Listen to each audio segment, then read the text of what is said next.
He goes full Rizzler, and I love it. Full Rizzler, yes. I'm going to start incorporating this. I'm sorry, Generation Z, you don't own this.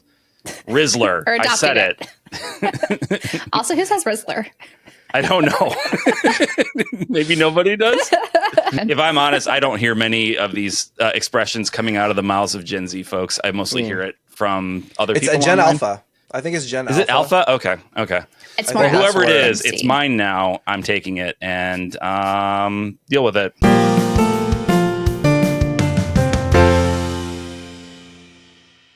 Hello there, and welcome to the JRPG Pursuit, a podcast all about gaming from JRPGs and other gaming topics we like to discuss. I'm Emily. I'm Branden. I'm Abdallah. And today we are kicking it off with a kind of a controversial subject in a way, or a heavily debated topic at least, and that is digital versus physical. Dun, dun, dun. Oh boy. I can just see the comments now. Yeah. Right. We're gonna have maybe some wars down there, but we'll see how it goes. Mm-hmm. But we've been having some recent events, right, where this topic just keeps coming around when it comes to modern gaming. And so we thought we would kind of put a little bit of our perspective as primarily game collectors and kind of broach this topic of what does it mean to kind of enter the new kind of digital landscape when it comes to modern gaming. And how much of it do we want to embrace? And maybe how much of it do we not want to? Mm-hmm. So we're going to start this podcast off today, though, talking more about the recent events. So we had an interesting thing happen over this past weekend. Do you guys want to, I guess, discuss and fill us in what happened? So I know you're talking about the PlayStation Network being down for like a full day. For basically a full day. Was it it was pretty much a full day. It was like 8 or 9 hours. It came back in the evening, but like it was a full. It's a Friday night. I think it didn't come back fully until the next morning. Oh, was it? Okay. I was trying to remember. Yeah. Which seems bad. It is bad. Also, especially for like time wise, right? Like Friday night, it's like prime gaming time. Right. Yeah. I'd hate to have an outage around then. Us shut-in nerds that aren't going out on dates, we're sitting in and playing video games, and if we can't do that, then what are we supposed to do? Sony. Exactly.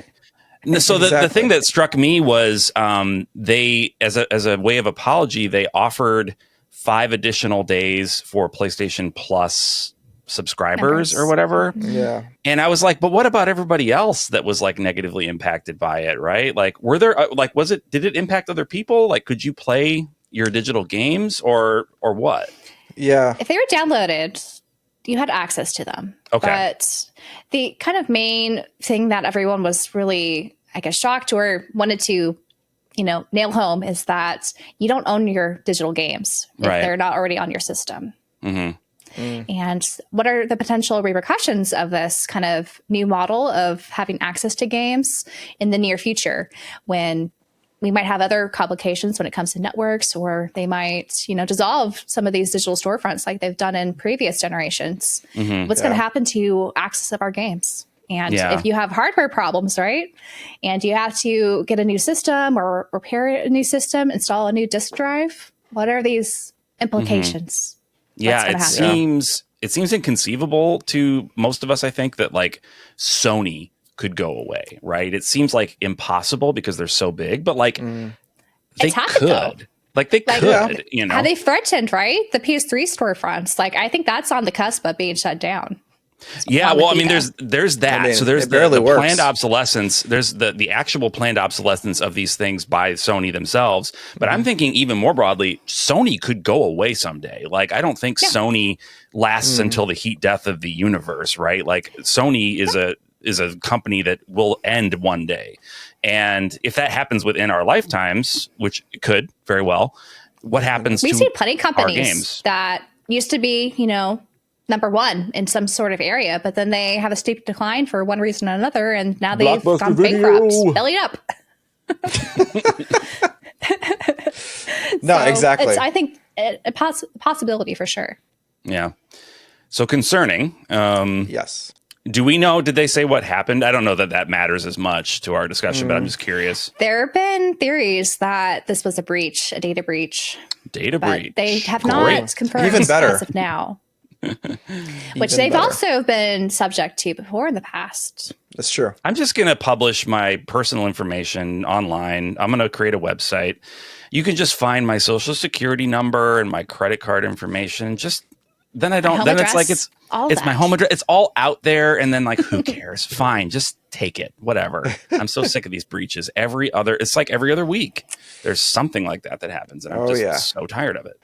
Do you guys? Well, my most affected one was Good Smile Company, US. Yeah. Definitely took my credit card information and went wild. Yeah. I try to keep like most online purchases to PayPal and things like that. Mm-hmm. I tried to too, but for Good Smile specifically, they used to have that as an option, but then they took it away. Oh, now they have Amazon Pay, which I don't know how secure that is, but I'm guessing a little bit more secure than entering in your credit card number. That I would think so. Yeah, I try to either do PayPal or Apple Pay because they send the encrypted key. They're not sending your actual credit card information. Yeah. So like, that's the best that we can do right now. It is like there's more fees on the seller end, but they should, be willing to take on that risk if they want more sales. Yeah. I think that's true. Right.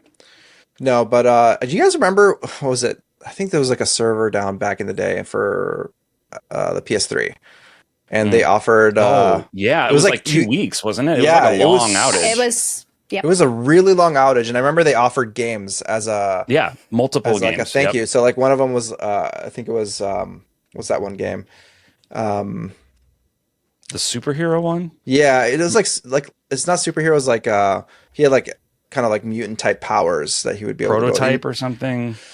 Similar to Prototype. I don't know why I can't think of the name. It's like it starts with like an I or something like that in something. Oh yeah, I know what you're talking about. Yeah, I can picture the cover, but I can't. Someone's yelling at me in the comments right now, going Infamous? like, "You Infamous? Yes, Infamous. Okay. Yes, I totally skipped that generation, but when he said I was like, oh, okay, it's this one. Yes, but actually, it is a great. Infamous is a fun game. I remember really enjoying that. It's supposed to be a nice franchise, right? Yeah, there's like yeah. I think there's like two and a half. There was like a sort of a half game in between. That was like a smaller experience, but yeah, it's cool.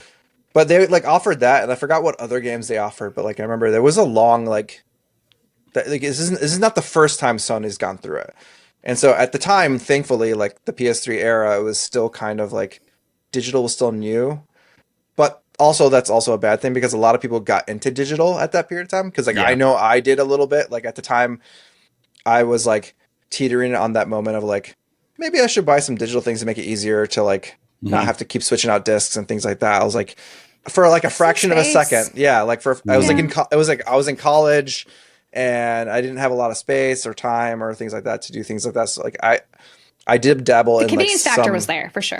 Exactly, and like I soon learned that was a bad idea, and I stopped doing that. But yeah, well, and here's something that's concerning to me comparing that instance to this one.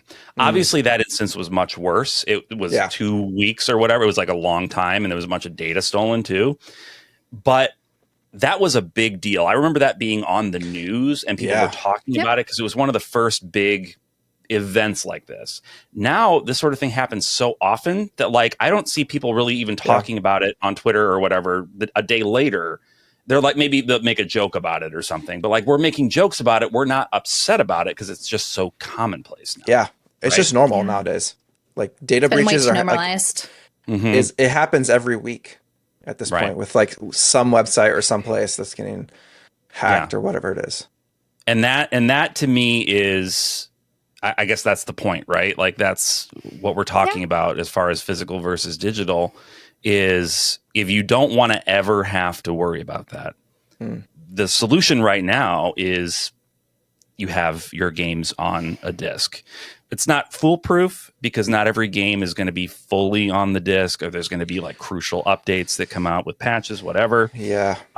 So it's not the pros and cons perfect to all. But, I think in each path you choose. Yeah, exactly. Like you lose the convenience factor, like we talked about before. Sometimes you have great sales. Not usually on the, I would say, console platforms, but at least like in engines like Steam or something. Yeah. There's amazing sales that you may not always, have availability of that with a physical game. Sometimes you do, but it's becoming more and more rare, I would say, these days. Yeah. But yeah, the other side though is, again, I think ownership is a big thing. And to be fair, like there's issues with physical discs and they could get lost and stolen.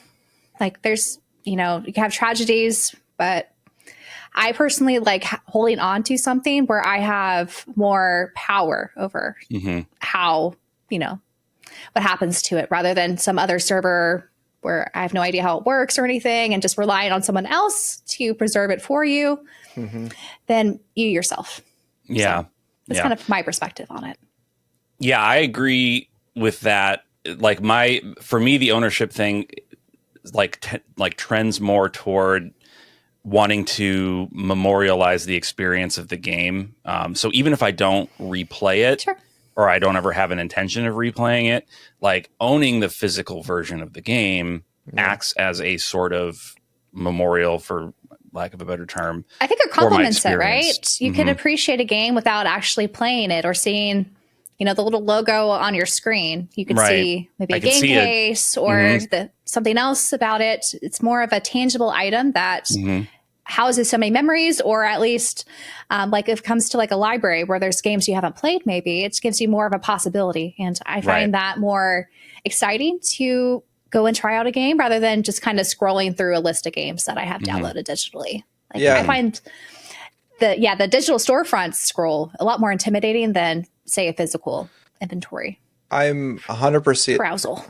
I'm 100% on that note. Cause like for me, I feel like it's the same thing I think about like when I think of emulation and or digital games in general. Like there's like the anxiety of choice, I think, for me, where it's like choice paralysis. The choice paralysis where like you're sitting there and you have like hundreds of games that you can sift through. And believe me, like I've looked at my PS5 like library, like you can kind of go into the area and you can say like, all right, maybe like I was in between games. I'm like, well, I should just play like a random game in here. And like you just it's hard to commit to anything, and then you end up playing like for like a little bit and then you stop and then you go on to something else and like so you never really commit to anything in that perspective. And I think that's like, I mean, every person is different, so like not everyone has that same problem, but like for me, I think having the physical games makes me more, like I'm going to be very particular and specific about how I pick the game.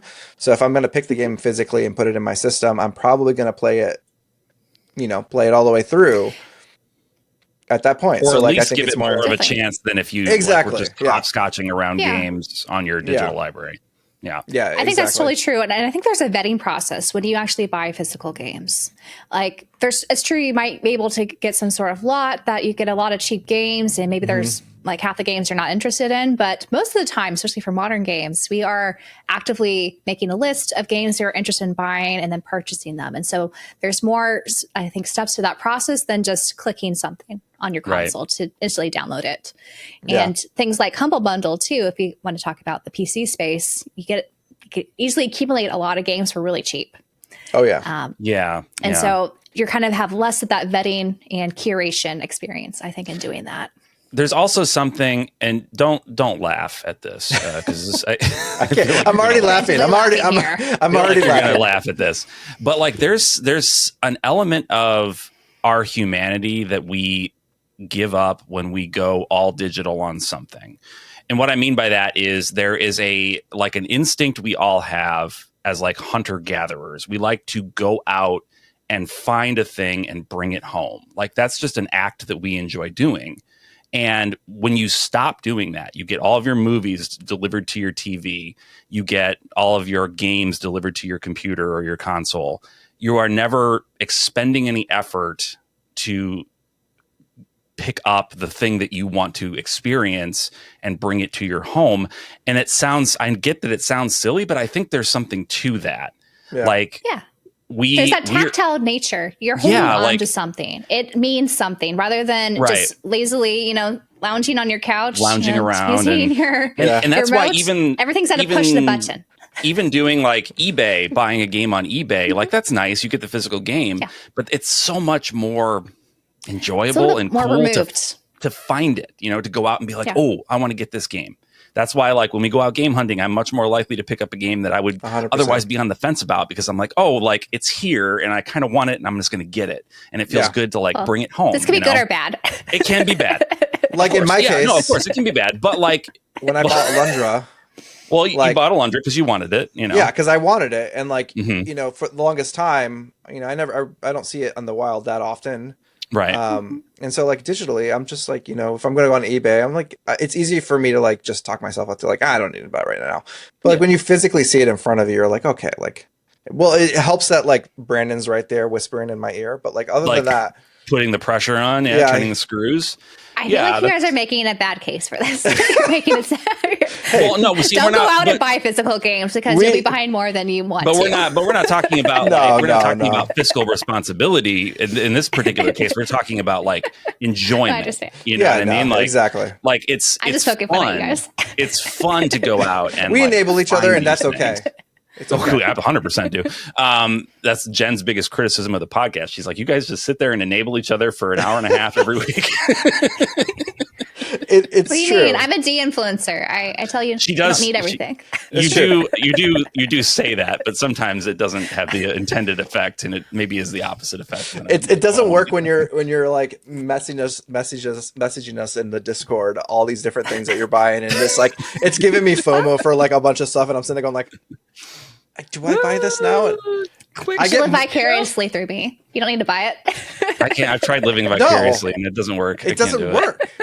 I see it, and I'm just like, but I also want to look at it on my shelf. I want to hold it. I like knowledge. I feel like the more knowledge you have that something exists, it's better than not knowing, because then that's when the FOMO triggers and you pay up for it. You know, right? Oh, and the so thing having is, to be like, upfront of the possibilities of where you could spend your hard-earned dollars on, you could be more, conscious of what you are buying. But some of the things you find, Emily, I talk about it, are very obscure. And you do find some bliss. I like obscure things. So that's it's like I would probably. I like all those things, but I don't have the I don't have the energy to like look for them myself. Yeah. So I like that you find them, and then you guys have thrill the hunt in person. My thrill the hunt is online, right? And these obscure Japanese sites, finding really cool stuff. It's true. Right. It's very obscure Japanese sites. But granted, that's how you enable us, and that's fine. Yeah, I'm not complaining about it. No complaint. I think I enabled you on that part. Yeah, you guys don't do too much proxy shopping. I have started doing it because of you, Emily.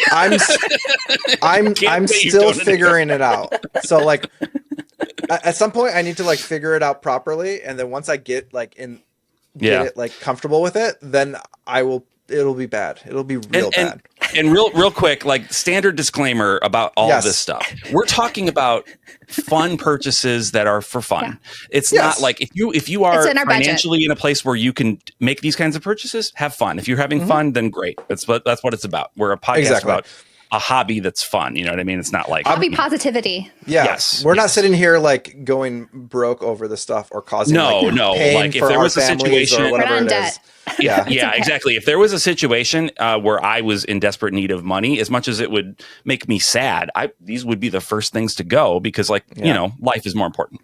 But having said that, because we're not in that situation right now, it's fun to go out and do these things. So anyway, just wanted to throw that out there so that nobody misconstrues. I'm not saying be irresponsible with your money.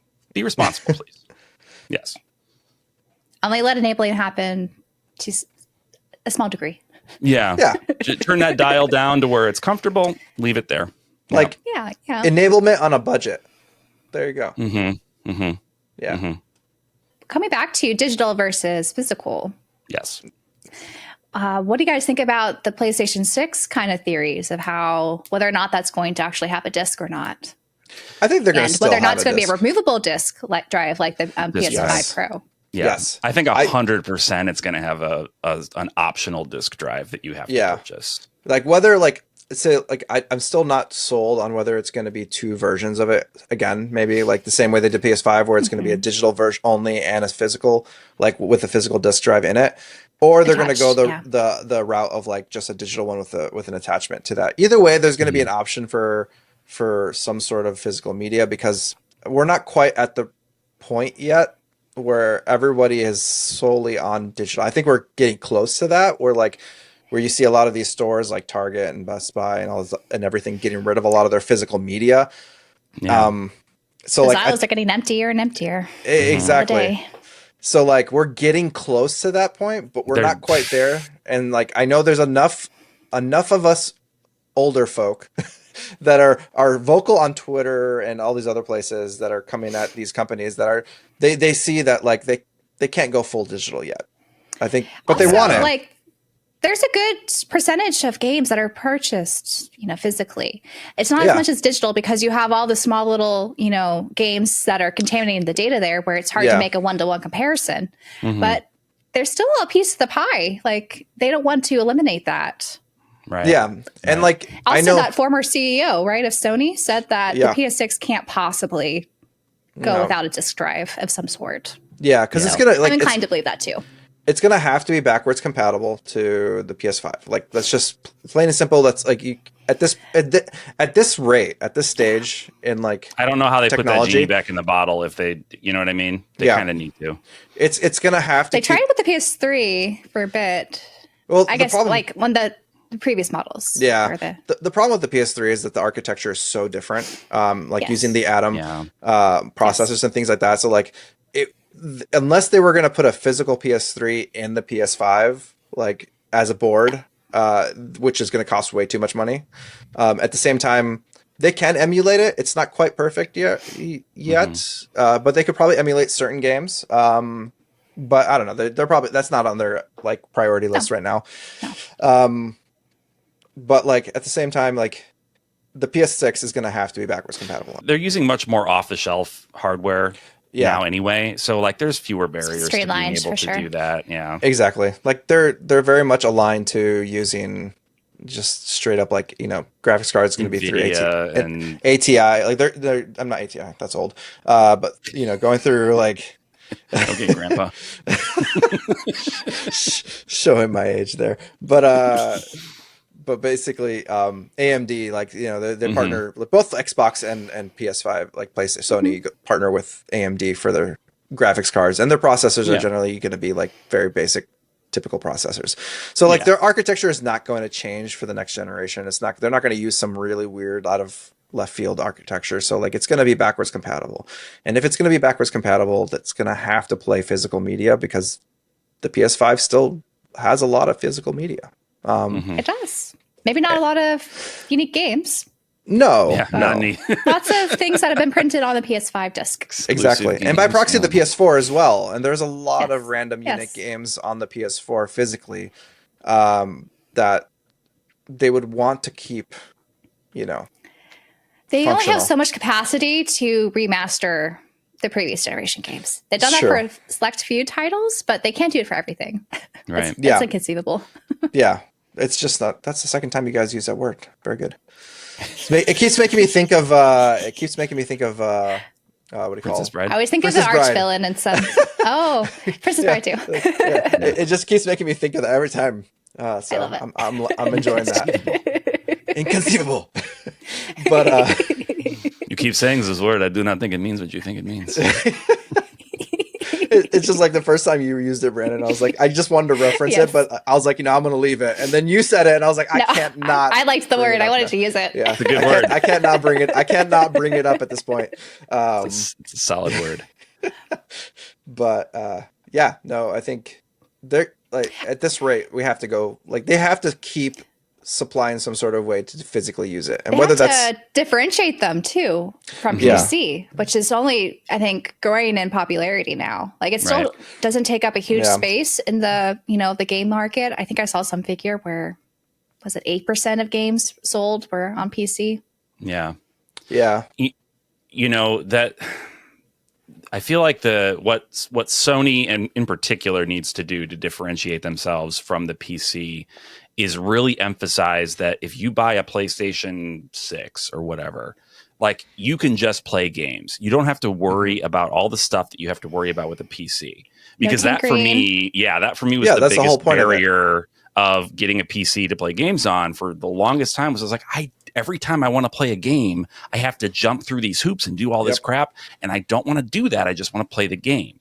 So if Sony can really lean into that and say, hey, you buy this disc, you put it in your optional add-on disk drive, whatever, and then play it. You can just play it.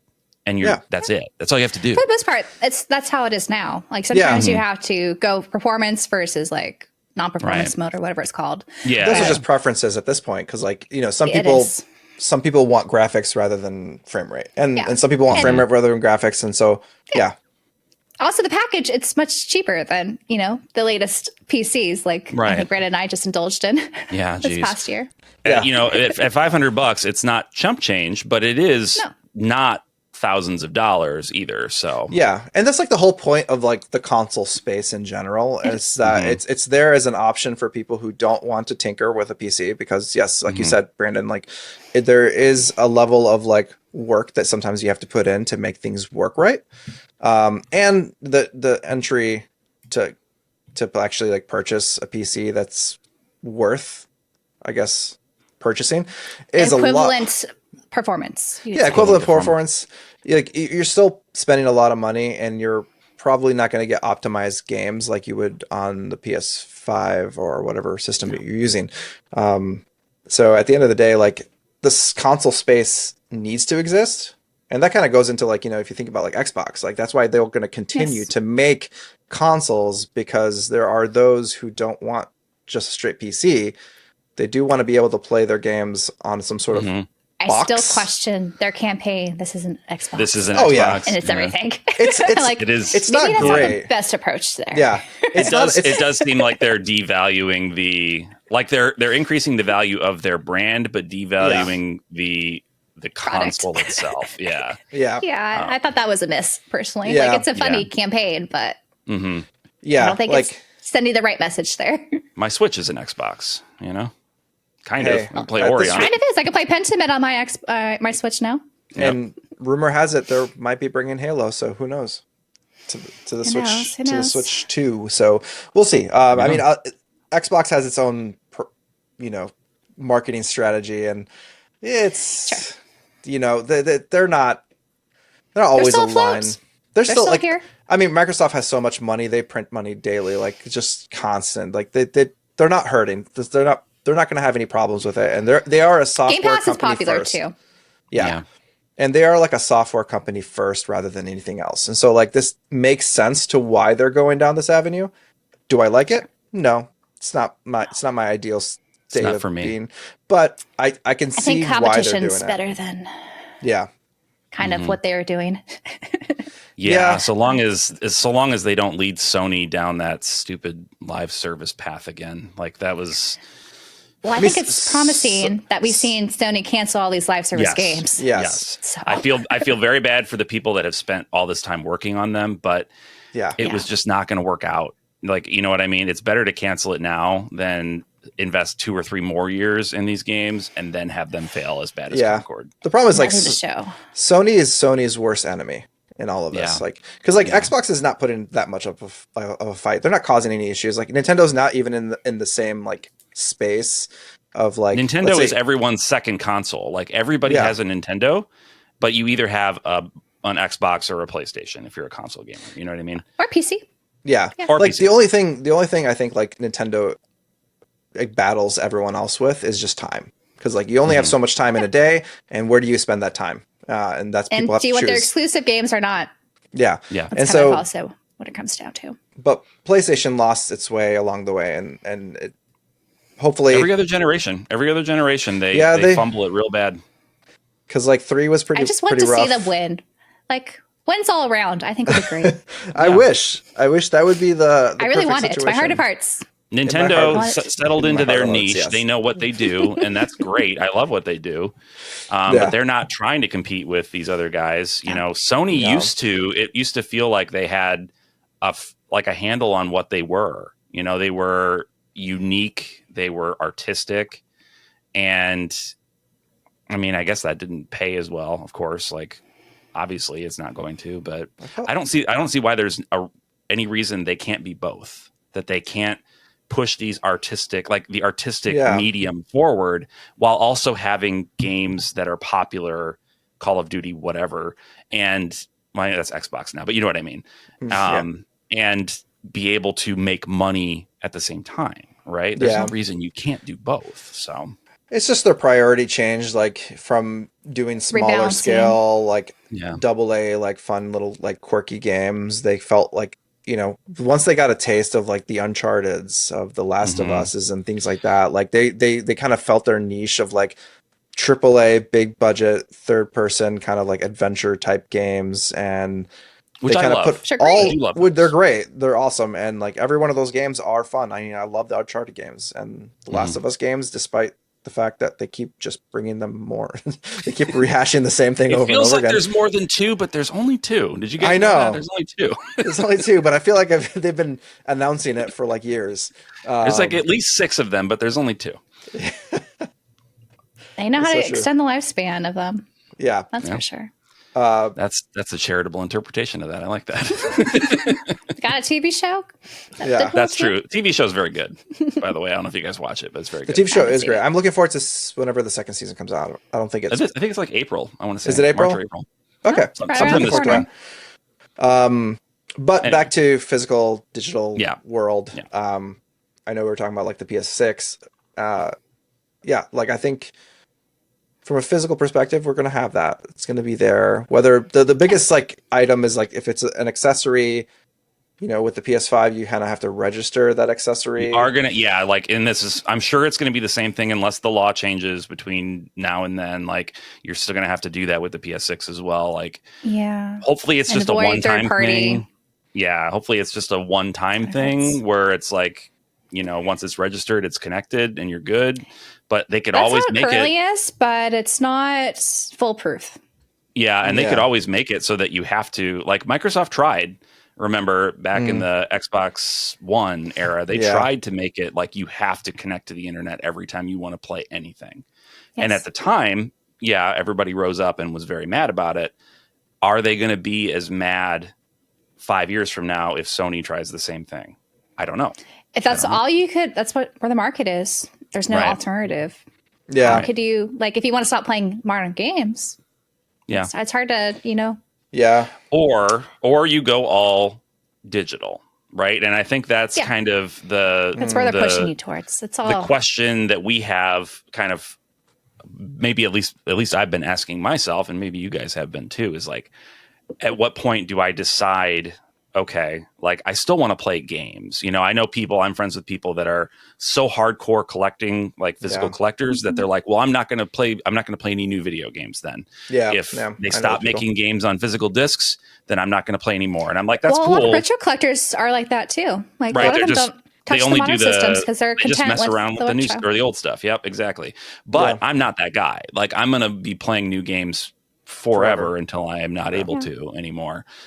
So I have to make a choice at that point. And well, I mean, it's not really a choice, right? You've already made that choice buying a high-end PC. True. Because I do, like I have plenty of games on the PC that, I could have bought physically. I could have bought The Witcher 3 on PS4 or even Switch. There's PS5 version. Yeah, the PS5 version. I could have bought it on PS5.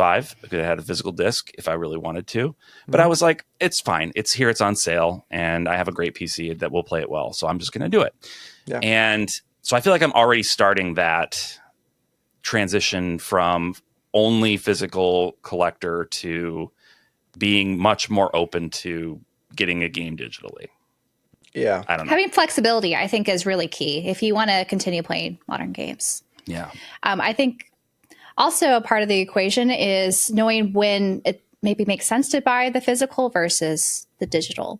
So some of the factors might be, I want to play it day one. A lot of physical games don't arrive at your doorstep day one anymore. Right. Which is unfortunately the case for many. And there's other, things to consider too. Not all the physical games have everything on the disc, from the latest patches to DLC to sometimes like game-breaking bugs are on those discs. Yeah. So like how much are they really worth keeping around other than as a memento? Right. Yeah. At that point, their utility is basically nothing. Like if you don't have the internet, which I mean, part of me is like, I don't know if I'm in a situation where I want to play an old video game, but I don't have the internet. I'm like, what's going on in the world? Like, are we in some kind of like Mad Max style dystopian future where like Are we gonna... I probably should be going out and finding oil instead of playing video games. But the other hope, I guess, is that people will preserve these games in their complete form somewhere, you know? Yeah. Relying on outside forces. Yeah, rather than relying on Sony to be sure that we can always play these games, have the latest patch or whatever. Yeah. If somebody has it, then great. Like that's better than but nothing. There's lost media still. Like there plenty of games that slip through the cracks. So hopefully the big titles that people are excited about and want to keep around longer, that won't be the case. It sucks that we need to rely on some random person from the goodness of their heart. Yeah, that is just going to go and get all of the obscure JRPG titles that we like and make sure that they've got a backup on a server somewhere that they then need to maintain. And not get around lawsuits and stuff. There's plenty of like a lot of these pirating websites and stuff have been taken down. Nintendo's been notorious for this recently. Nintendo's been going real hard on a lot of these different websites. They're trying to set a precedence now, I think. Yeah. Right. That's why they're going so hard on it. Because they did that back in the late 90s and early 2000s. They were kind of like hard on emulation, but then they kind of stopped worrying about it. I think the biggest thing that they got really angry about is the Switch emulation that was happening, and a lot of the games that were being emulated prior, there were games that were not even out yet being emulated already. So like I think that Tears of the Kingdom I think it was the big thing. They really made them mad. It triggered them to be like, we're just gonna attack everybody. I mean, I'm all for emulation, and I think it's silly for Nintendo to go after. I don't think it's as silly for them to go after current gen stuff. I don't personally support downloading a ROM of a game. If a game's available to buy, at MSRP or less, I know you should buy it. If you can go through the proper channels to buy a game in this state, like right now, and you're not having to go through third party like resellers or anything like that for crazy, let's say for instance we're talking about Earthbound before or even Chrono Trigger or anything like that. Are you going to spend $300 to $400 on that cartridge, or are you going to go just because if Nintendo is not going to offer a way to play that legally, at what point do you sit there and say well then what does it matter then? I'm just going to play it the way I can play it. I mean, I think for Earthbound in particular, I think that is on Switch Online. I think that is on Switch. It's on NSO right now. Yeah, but at the same time, you don't own that either, right? That's just exactly. They can take that down. That is a service right now. Yeah, it can be taken away at any time. Yeah, however, at the drop of a hat. I know there's a lot of people who bring up, why they support emulation for even modern games is because of financial constraints. Which, in that case, why are you spending time playing video games if you're so worried about your finances? I think there's a there's a balance here. Which I don't want to sound mean about this or elitist. I think there's no way to not. Yeah, I think there's no way to not sound mean, at least from their perspective. My perspective on that is we are not entitled to any particular piece of entertainment. Other people's work. Yeah. Right. We're not entitled to it just because we can't afford it.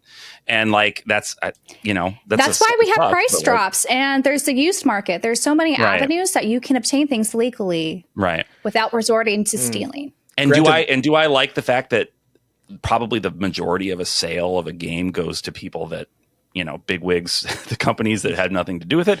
No, I don't love that. But I also know infrastructure. That's how that's made.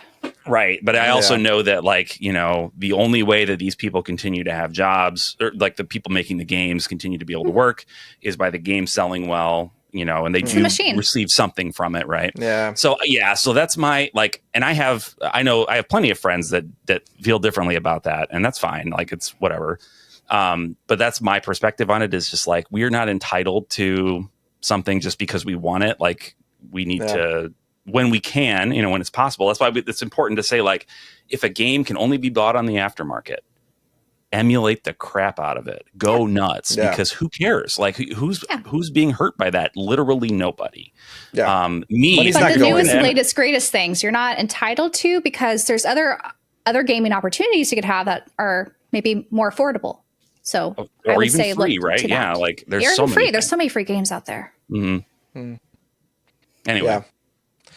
That's just my 2 cents on the thing. Yeah, emulation's a tale for another day. But we have talked about doing like a full emulation episode at some point. And yeah, there's a lot to talk about. So I think we probably could. You can save it for that for sure. Yeah. There's a lot of interesting topics around emulation too. So that's fun. Another thing I want to bring up though, concerning internet connection. Yes. That is that not every, country or location has a strong internet. So having that precedence when it comes to accessing games or playing certain games and being hooked to the internet is very unbalanced, I would say, from a world perspective. So that's why a lot of countries, like, they only seek out physical games because that's what they're able to, play at their internet speeds and whatnot. And even further into that's also that, a concern. and even like further into that, some countries do not have access to PSN. Like, you cannot actually physically make a PSN account in that country.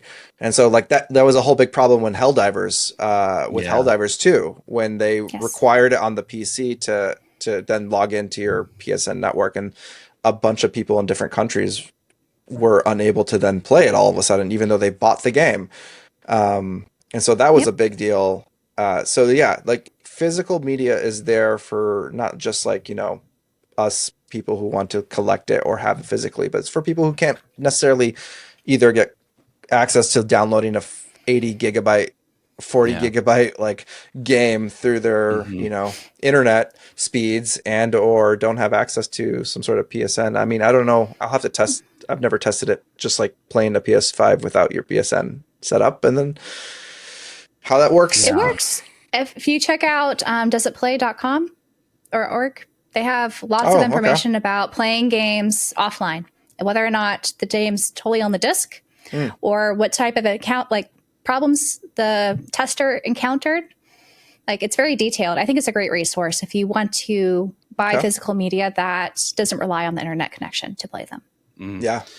There's problems though, even with the physical, because these games that have patches, some of these update patches are like just so big. Like, what are you talking about? Dozens of gigs to download. And if you have a slow, like, I have stupid fast internet, so I'm very blessed.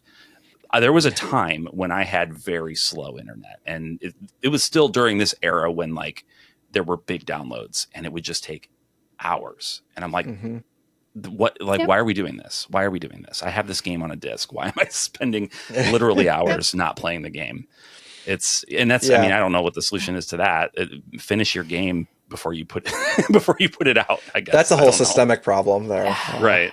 Yeah, unfortunately, and having internet access is only, I think, enabled half-finished games to be released. That's another genie that can't get put back in the bottle. Because back in the day on like the PS2 or cartridges, like, you couldn't just, like, I mean, there were versions of cartridges that were like better, better versions of the game itself. If there were some bugs in them, like, that was very rare though. Like, it was rare. Yeah. It wasn't like every game went through that. But you were more likely. They had good, testers. Exactly. I mean, granted, those games were like, some of those games they didn't test quite well. And to be fair, I know there's a lot of discourse about like QA online.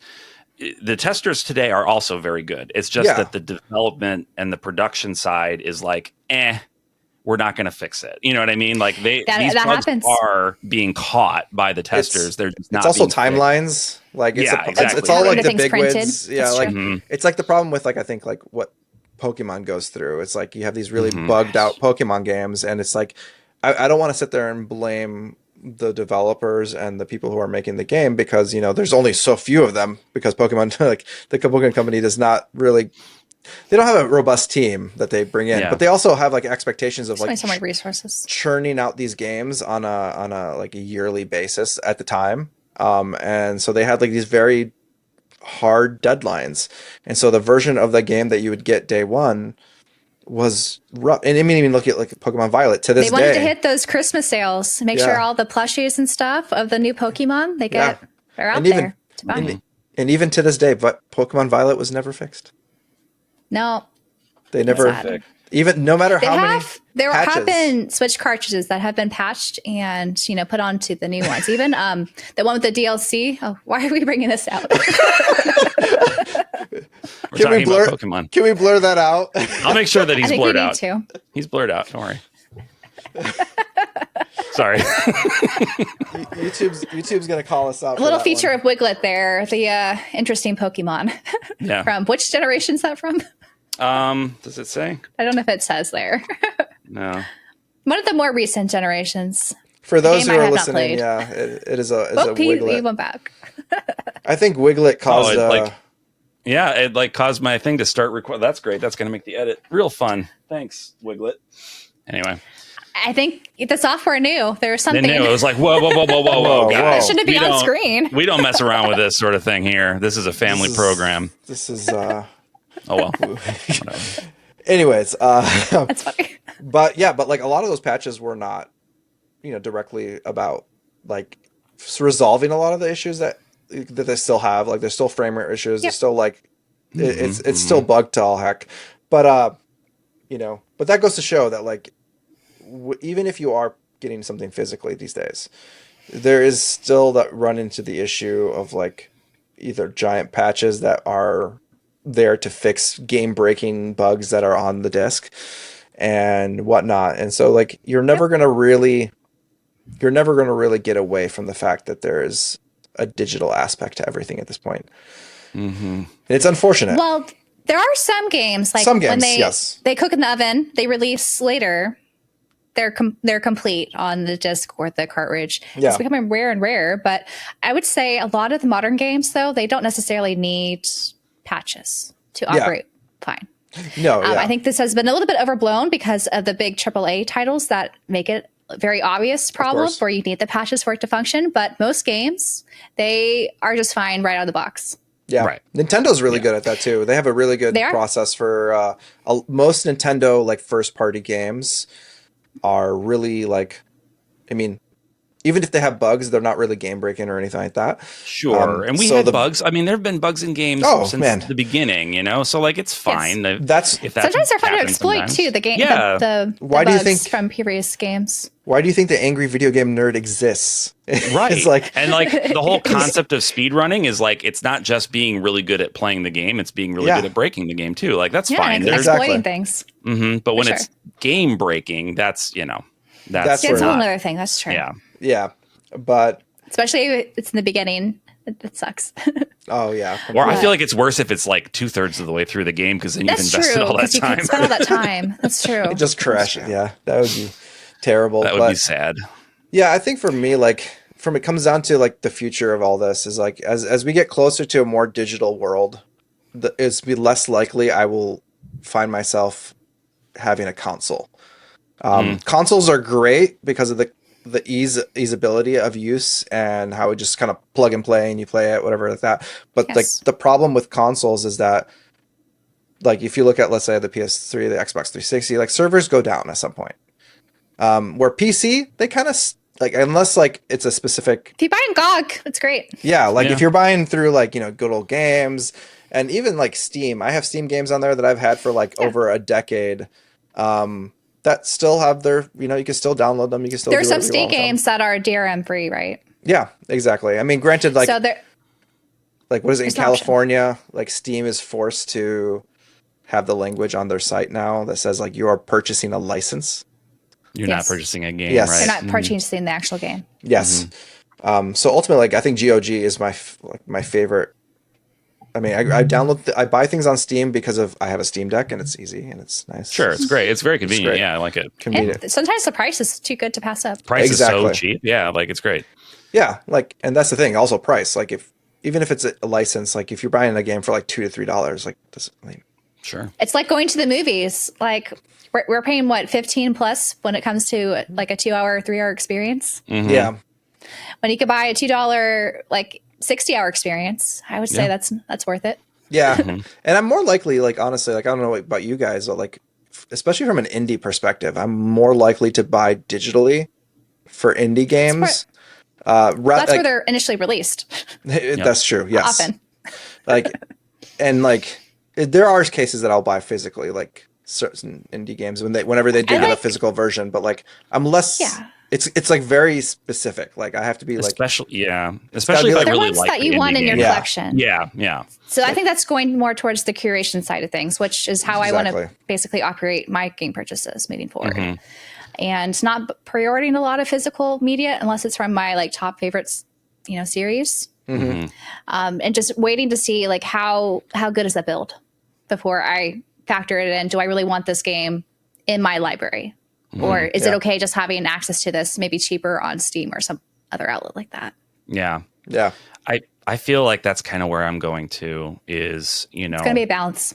It's balancing out. I like the idea because like I said, my collecting is often about having a memorial to a game that I like a lot. So playing a game digitally, like an indie game or whatever, and then really enjoying it, like I'm willing to support that developer by going and buying the physical version if one comes out, if I can, if I'm having financial troubles, obviously that's a lower priority, but if I'm able to, yeah, sure. That's cool. I think that's a fine way to go about collecting, using your knowledge of how a game actually is, how much you actually like it before you decide to pony up for it. So yeah, having a lot of the testing, right?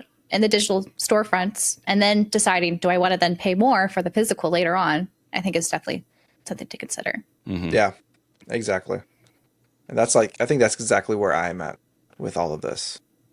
It's just like being very more, I don't know, targeted, deliberate about how I purchase physically. I mean, there's always going to be like the JRPGs and stuff like that I know I'm going to love are always going to be like, I'm pre-ordering that, I'm getting that physically, and then might double dip on that if it's ever on sale for digital, just for like, I hope it builds good and you won't be disappointed. Exactly. And then sometimes it's nice to play on a PC where you get like a little bit more push. Like if you have a good PC, you can get a little bit more out of it. It depends, right? Sometimes, as we mentioned, they're not always optimized, especially out of the gate. That's very true. I mean, there's a lot of recently, last few years in PC world has been PC version of games are always a little rough janky off the gate and janky. And like, I mean, even till now, I think like Final Fantasy 16 is still kind of rough. I mean, you can power through it if you have like a 4090 or whatever, 5090 at this point. But, like if you're running like more mid spec build, you're still going to run into like uneven frame times, which is going to cause like a lot of hiccups as you're playing, which like that's what I don't like to see. I don't mind like low frame rates. Like if you're playing at 30 frames per second, if it's consistent, yeah. Like if once you start an action game, exactly. Like you can get used to that, like that feel of it. And then you just play it that way. But if you're constantly hitting these like frame spikes or dips and things like that are just causing you to like just choppiness, it just becomes a little rough. Yeah, no, that's the downside to digital. One of the downsides, but it's true. The pros and cons to everything. All of our choices. That's where we are. I think we just have to find, the happy medium that would satisfy our, hobby wants or abilities. Yep, you get to choose the problems that you are willing to put up with, and that's nice. Yeah, what are you willing to sacrifice for maybe what you desire more for? Yeah. I'm excited to hear what everyone else was thinking about that. I would love to, like what are your thoughts? Let us know in the comments, or send us an email, jrpgpursuit@gmail.com if you prefer. We love to hear from you. And hear all the different perspectives of how people like to collect or just play their games. Yeah. Inconceivable. Before we jump off, though, there's one funny thing that keeps being mentioned with this physical digital situation, and that is let's hear it. GameStop and their tweets about. Oh my God. Because they did this last time. They tweeted yesterday, I think. And their tweet was like, something about servers got down. They retweeted the Sony server going down, and they were just you bought their games physically now, don't you? Yeah, something like that. And they did this previously. I don't remember. It was like maybe a year ago or something like that. I forgot the context of what was happening at the time, but but it was the same I kind think of. when games got delisted or something, or Concord. Yes, One yes. of those. It was a delisting of games. I think it was something was delisted, or it was maybe the Xbox 360 going Storefront closure. Storefront I'm pretty sure. closure. That's it. Actually, Sure. that might have actually been it. But it's just a funny tweet for them to do because like of how just they operate with their physical media and Yeah. trashing games and Well, not and offering them in stores anymore. Really, I was going to say, Yeah. do more they of a sell? Funkoland Do they experience. sell video games anymore? Like I feel like I go in there and it's like It's Funkoland. they've got a few. They got. I A few wish it games was in there, but Funkoland. it's mostly just like I Funkoland. know. was I meant Funko, like pop. Like, Oh, but you're Funko. right. okay. I keep Funko thinking. Land. I'm Funkoland. sorry. I I'm didn't grow older- up around Funkoland, so Yeah. I always think of Funkoland as Funko Oh, Pop my Land. mind But What it's was not. the? Because I know it had different. The chain, like it was like similar types of stores across the nation. Like what was the one? Electronic Boutique was some people Electronics had that. Boutique.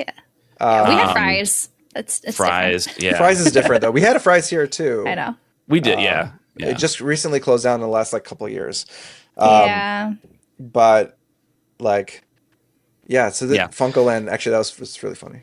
It was a great place to get games for cheap if you Yeah. could see the Back in the future day. and Used to be. how expensive those were going to become.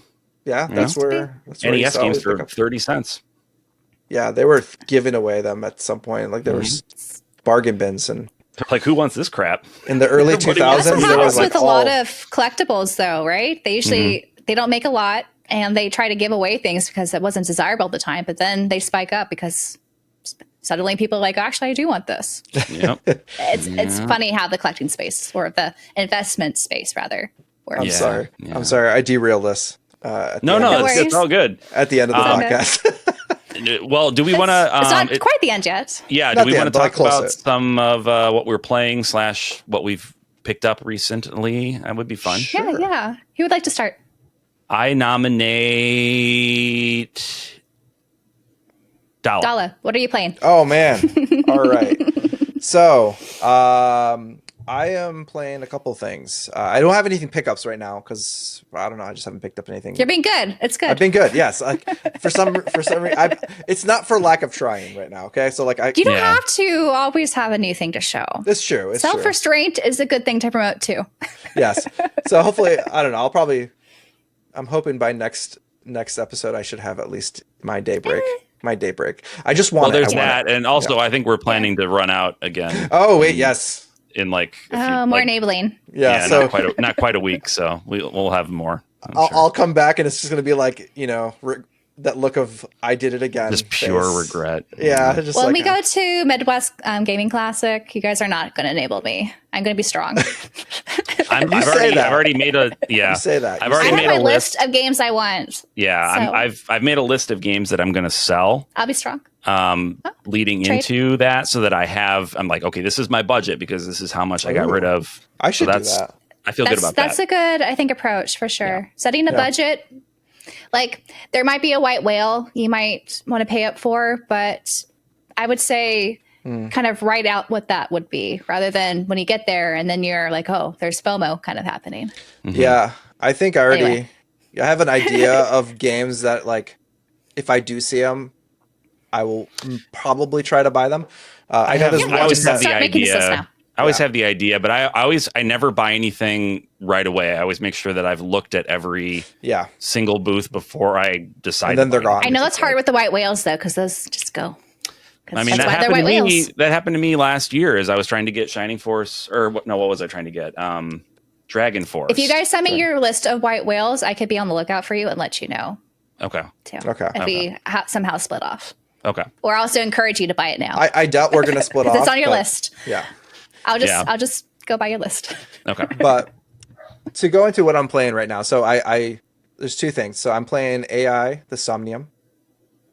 Files, yeah. Somnium Files, and I'm enjoying that. It's my first like proper visual novel type game. Oh, Because like you ever played other I've like kind of 999s and stuff? wait no I did play Hotel Dusk and a couple other ones like back in the Okay. day. Yeah. So it's not my first one, but it's like First one on the PS4. the PS4 era. Like I haven't played it since like the only time I played those were like on the DS, and I kind of dabbled in some on the PC a long time ago, but I never really like played through any of them. So it's been a while since I've done a visual novel, and so playing through that, first time playing this game too. So far, it's great. Love the story. It's gone all over the place. But I've also started the demo for Daybreak 2. I'm like doing bite size. I'm like limiting myself to like 45 minutes each night to like, so that way by the time I get the game, I'll be done with the prologue. So I'm trying to keep myself limited there, but I'm excited about that. But those are Is the prologue great? Oh my God. I'm loving every. I was so happy. Yeah. It changed my mind. It changed. It was like, I'm so happy. It was mind changing for me about certain things in the Trails series. Like I thought it handled things really well. Yeah, I feel like some relationships got really good. I enjoy, like right off the bat, it kind of like builds a better relationship for some characters, and so I'm excited to keep seeing where it goes, and I just can't wait to play the full game. So so that's on my, like, not doing too much. I'm just playing, something on the Switch, and then also a little bit of a demo of that. So I think a VN and with a JRPG, that's an ideal way to balance two games at once. Yeah, it takes up enough of my time. So, well, excellent. Speaking of Daybreak 2, that's what I've been playing too. Though I do have a collector's edition that Nisa kindly sent to me. But I've Lucky been dog. a little bit slower into it.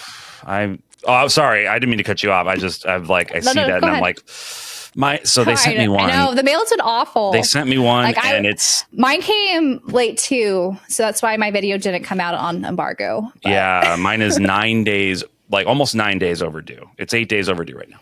It's so frustrating, the post office these days. Yeah, I mean, I had it digitally. I'll talk about it a little bit in a minute, but I really wanted to open it. I wanted to make it part of my review. Like, I like doing the review and then having an unboxing, it's nice and having to integrate it all together. Yeah, because as collectors, it's nice to show appreciation for JRPG merchandise because I feel like there's certain companies and like franchises that do it right, and this happens to be one of them. Yeah, I agree. And I like watching a good unboxing. But yes.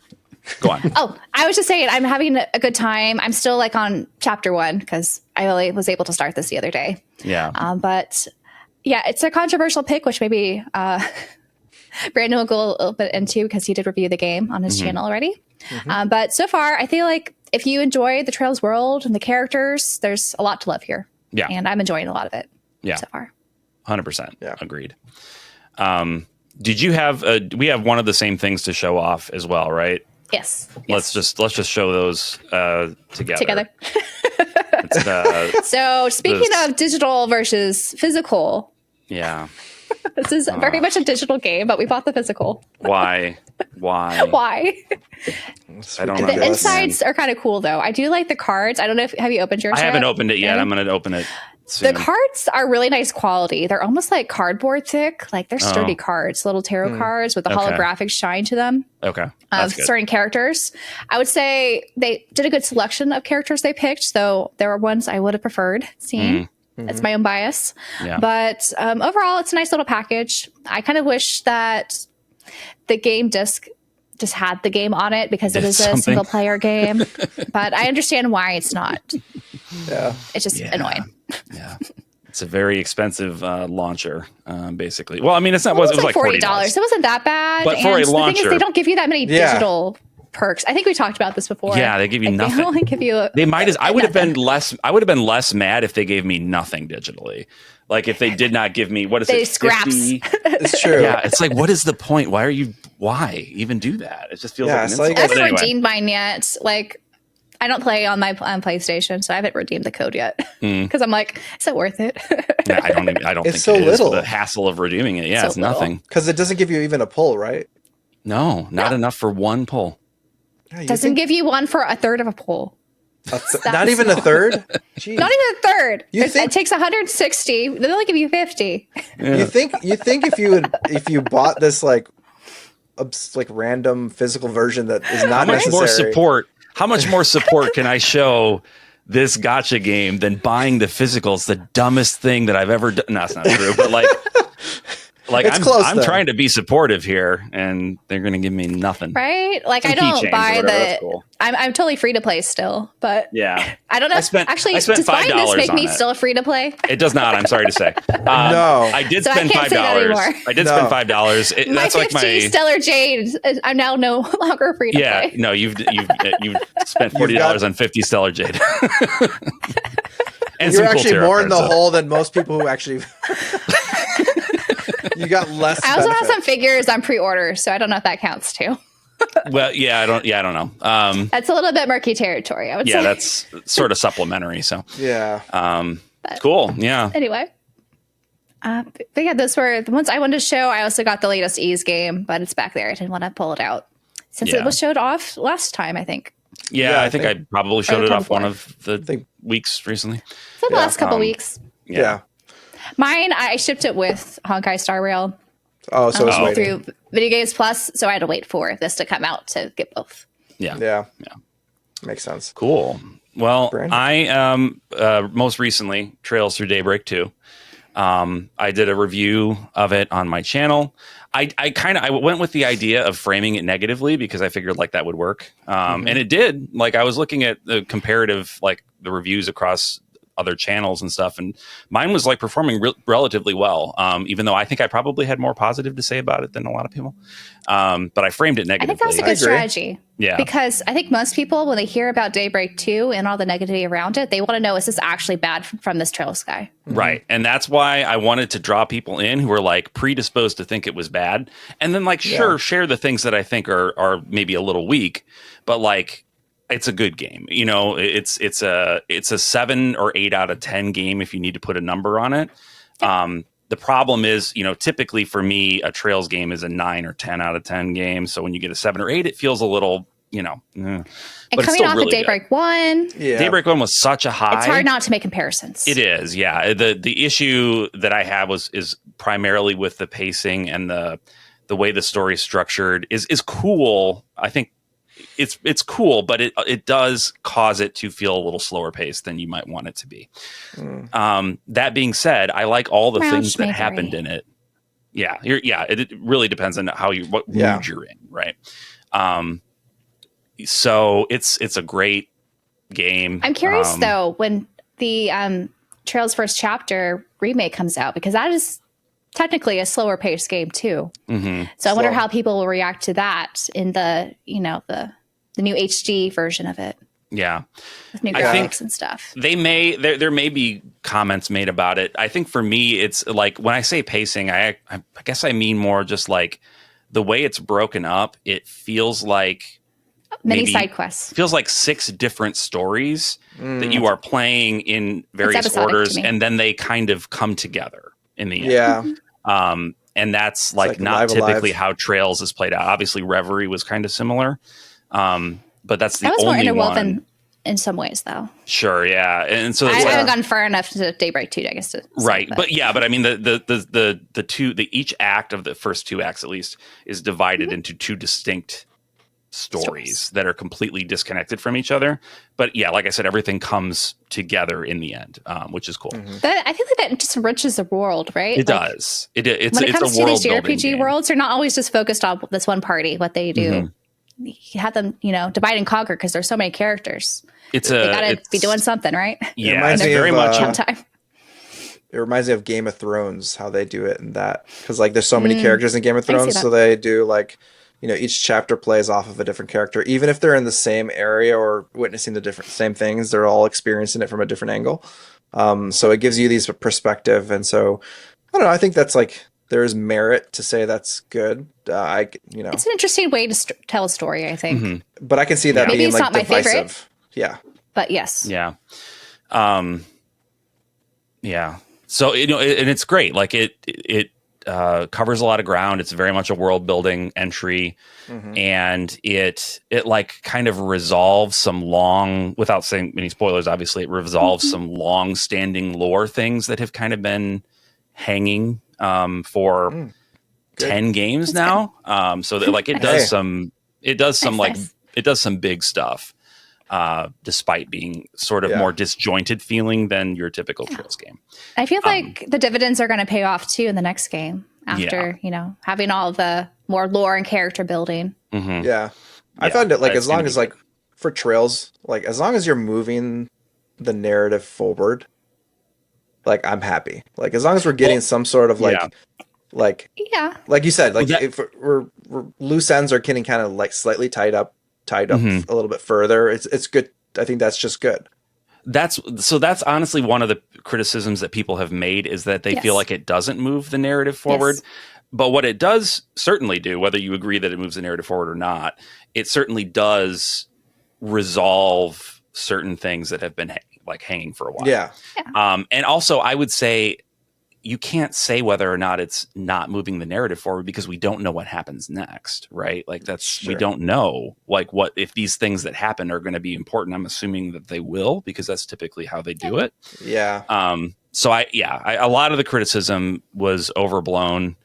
And from a lot of the machine translated stuff before the localization came out.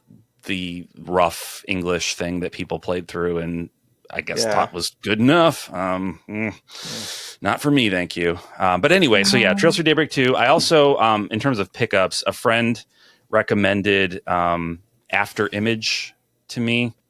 It's one that I had seen. It's like it's a Metroidvania. I've seen it advertised places, and I've seen the cover, and it's it's a cool weeby anime cover, and I'm like, that's catches my eye regardless. Of course.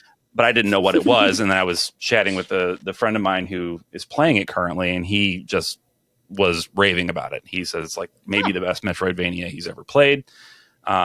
So I'm thinking I'm going to dive into that maybe in between this big game and the next big game, and just to kind of a little. He did say it's very long. Yeah, he the palate cleanser to go off of Dallah's recent video.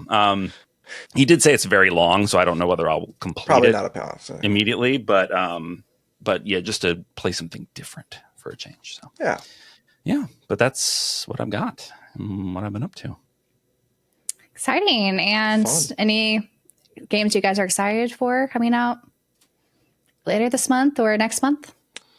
Yeah, all of them. I don't know. There's so many next month. I don't know what I'm going to do. There's a bunch coming out next month. Well, there's even some coming this month too, right? I don't remember now. Yeah, after Daybreak 2, there's been a few other announcements, but next month is kind of what I've been mostly anticipating. What's next month again? Remind me. You have I think was it? Is it? When is I don't get my dates wrong. Doesn't Yumiya come out next month? I tell you Yumiya, and that comes out in March, right? Yeah, Xenoblade X. It comes, and then Xenoblade X. Yes. And then the Clear Obscure Expedition 33 is coming out around that corner. Is that I think it's in April. That's April. March? Yeah. That's April, but right very close. around the same time. Yeah. I know. It's too close for comfort.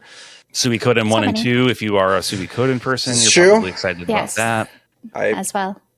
That comes out early March? That's my excuse to replay 1 and 2. So I'm kind of excited.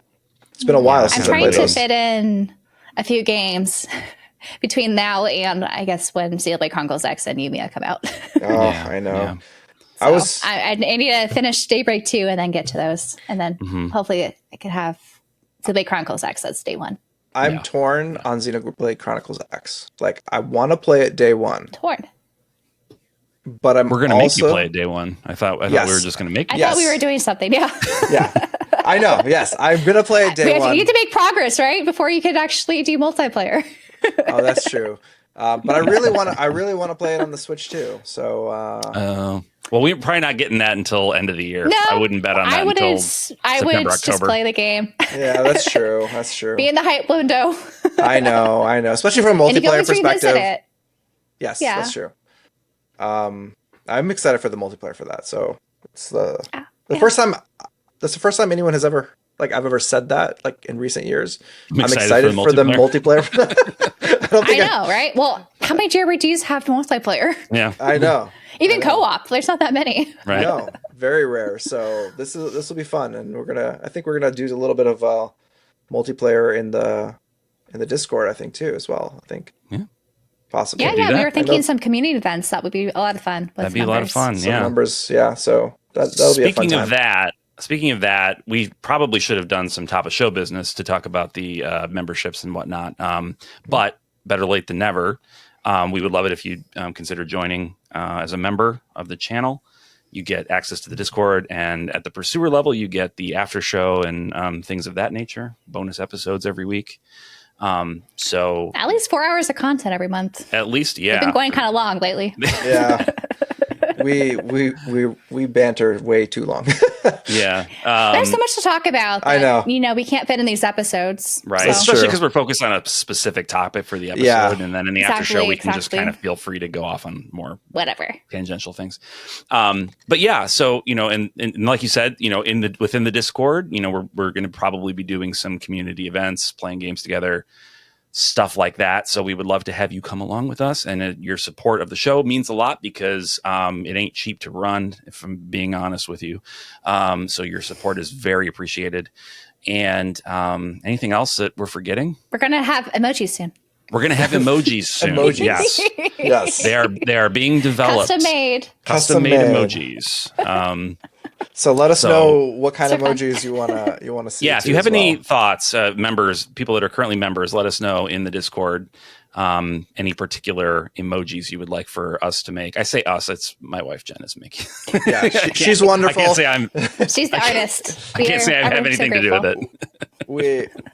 We rely on her, and she is wonderful. So thank you. Yeah. Thank you, Jen. Yes, thank you. Thank you, Jen. Cool.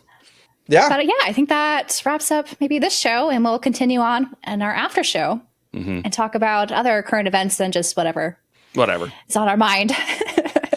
Yep. It gets weird. So we'll see. Yeah.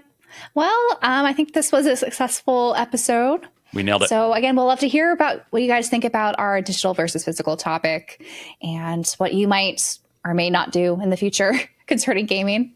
Yeah. And I guess until next week, we'll see you guys again on Wednesdays. Same time, same place. That's Bye-bye. right. Bye. Take care. Bye.